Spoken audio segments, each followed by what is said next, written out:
करमूर्ध्वे वसते लक्ष्मी करमध्ये सरस्वती करमूले सिता गौरी प्रभाते करदर्शनं वक्रतुण्ड महाकाय कोटिसूर्यसमप्रभा निर्विघ्नं कुरु मे देव सर्वकार्येषु सर्वदा गुरुब्रह्मा गुरुविष्णु गुरुदेवो महेश्वरः गुरुसाक्षात् परब्रह्म तस्मै श्रीगुरवे नमः।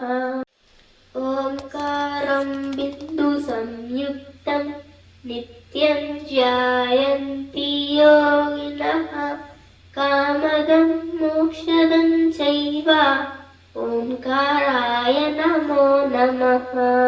त्वमेव माता च पिता त्वमेव त्वमेव बन्धुः सखा त्वमेव त्वमेव विद्या द्रविणं त्वमेव त्वमेव सर्वं मम देवदेव।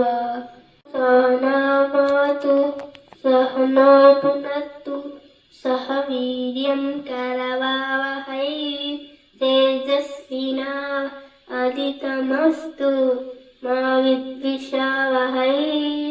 ॐ शान्ति शान्ति शान्तिः। सर्वमङ्गलमाङ्गल्ये शिवे सर्वार्थसाधिके शरण्ये त्र्यम्बके गौरी नारायण नमोस्तुते। नमस्तेऽस्तु महामाये श्रीपीठे सुरपूजिते शङ्खचक्रगदाहस्ते श्रीमहालक्ष्मी नमोस्तुते। कुन्देन्दुतुषारहारधवला या शुभ्रवस्त्रान्विता या वीणवरदण्डमण्डितकरा या श्वेतपद्मासना या ब्रह्माच्युतशङ्कर प्रभृतिभिः देवैः सदा वन्दिता सा मां पातु सरस्वती भगवती विश्वेश्वराज्यापहा।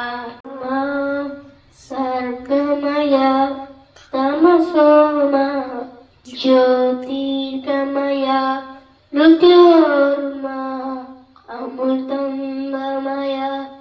ॐ शान्ति शान्ति शान्तिः। हरिर्दाता हरिर्भोक्ता हरिरन्नं प्रजापतिः हरिर्विग्रहः शरीरस्तु भूते भोजते हरि।